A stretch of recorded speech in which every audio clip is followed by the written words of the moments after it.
Most of what you call you was written by other people.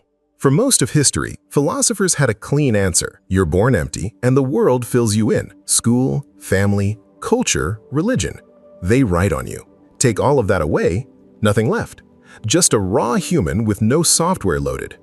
John Locke called it the Tabula Rasa, the blank slate. It's a beautiful idea. It's also wrong, and the experiments that prove it are strange enough that you genuinely won't look at yourself the same way after. Let's start at the extreme end. In 1970, a 13-year-old girl was found in a house in Los Angeles. She had spent almost her entire life strapped to a chair in near total isolation. Researchers called her Genie. She couldn't speak. She could barely walk upright. No language, no social experience, barely any human contact for 13 years. What she could do, immediately, the moment anyone showed her kindness, was attach. She reached for people. She sought out faces. She communicated through gesture and expression before she ever acquired a single word. Her language never fully recovered, but the need for connection, it had been sitting there the whole time, waiting. Isolation couldn't put it in her, and 13 years of deprivation couldn't take it out. Okay, but emotions and attachment, maybe those are just biology. What about something more complicated, like right and wrong? At Yale, developmental psychologist Paul Bloom decided to test something that sounded almost absurd. Do 6-month-old babies have moral preferences before anyone has taught them a single value?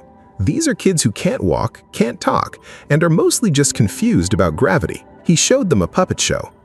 A shape trying to climb a hill, getting helped up by one puppet, pushed back down by another. Then he offered them a choice. Over 80% reached for the helper, every time, before they had a word for good, before anyone told them helping is better than hurting. They already knew. And now, my personal favorite experiment in this entire video.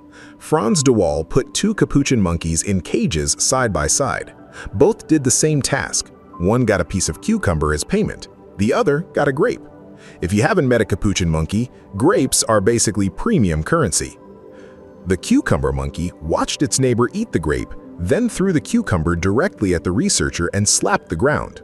This monkey had never heard the word fair. No culture, no law, no philosophy.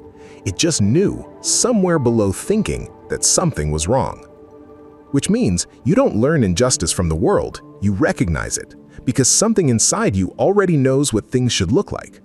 And it keeps going. Babies who have never had a bad experience with a snake still startle at snake-like movement. Infants react to sudden approaches, to darkness, to large, unblinking eyes, none of which they've had time to personally survive yet. Research shows humans learn to fear snakes faster than other stimuli, way faster than they learn to fear cars or electrical outlets, which are statistically far more dangerous to a modern human. The alarm was preloaded. You're running on threat software from millions of years ago, built for predators that no longer exist. But here's the one that might actually break your brain a little. In the 1980s, in Nicaragua, deaf children who had grown up in isolated hearing families with no sign language were brought together at a school for the first time.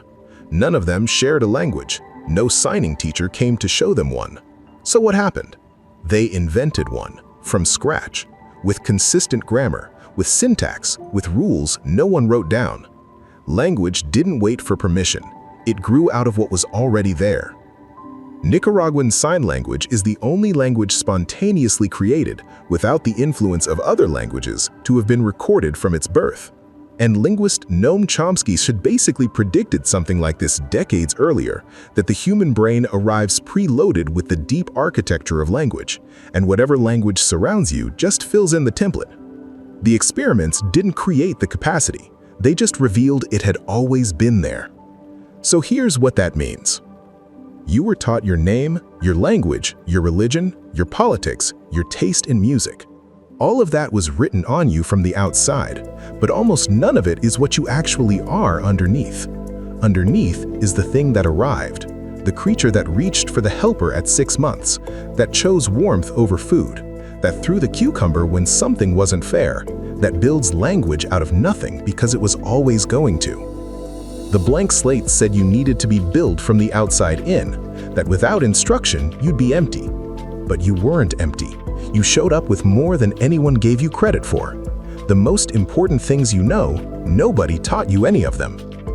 Here's what I actually want you to think about.